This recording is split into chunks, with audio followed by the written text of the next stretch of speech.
Hi, welcome to Gattu's kitchen. ఈరోజు నేను మీకు పచ్చి కొబ్బరి బియ్యపిండి రెండింటి మిశ్రమంతో అట్టు ఎలా చేయాలో చూపిస్తాను.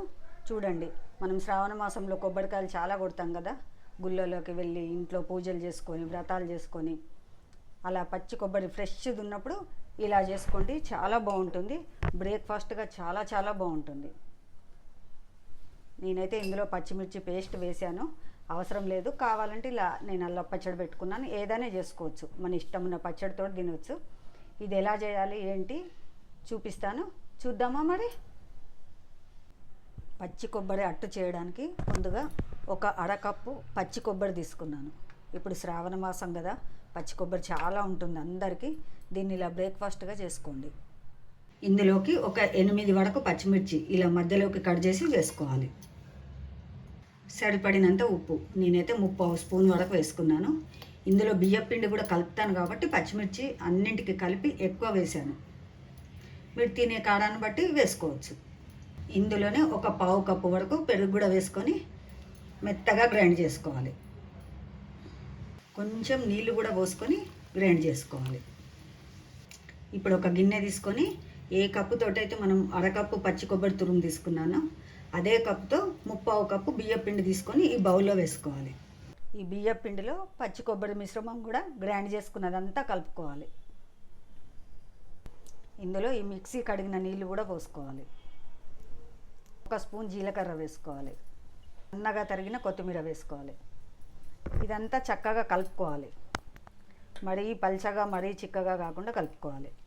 ఇప్పుడు ఒక ఇనుప పెనం స్టవ్ మీద పెట్టి కొంచెం ఆయిల్ వేసుకోవాలి. ఇదంతా చక్కగా రాసుకోవాలి. ఇప్పుడు ఇలా కలుపుకున్న పిండితోటి దోశ వేసుకోవాలి.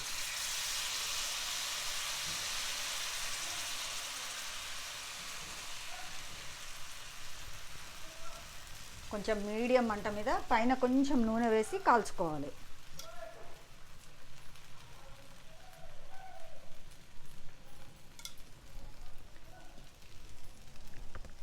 శ్రావణ మాసం మనం పూజలు వ్రతాలు అవన్నీ చేసుకుంటుంటాం కదా, కొబ్బరికాయలు కొడుతూనే ఉంటాము.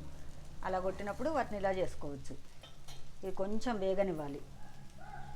ఈ దోశలు ఇలాగే తినొచ్చు, లేకపోతే పిండిలోనే సన్నగా ఉల్లిపాయలు తరుక్కొని వేసుకొని అలా తినొచ్చు, లేదంటే పైన ఉల్లిపాయలు సన్నగా తరిగినవి పైన జల్లుకొని కూడా తినొచ్చు.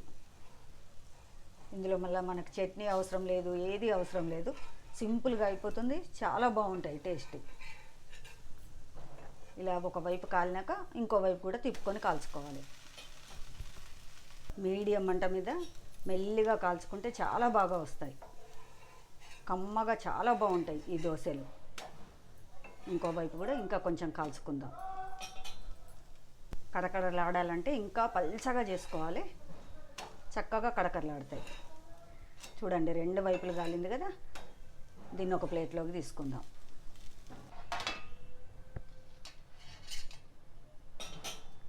పచ్చి కొబ్బరితో అట్టు రెడీ.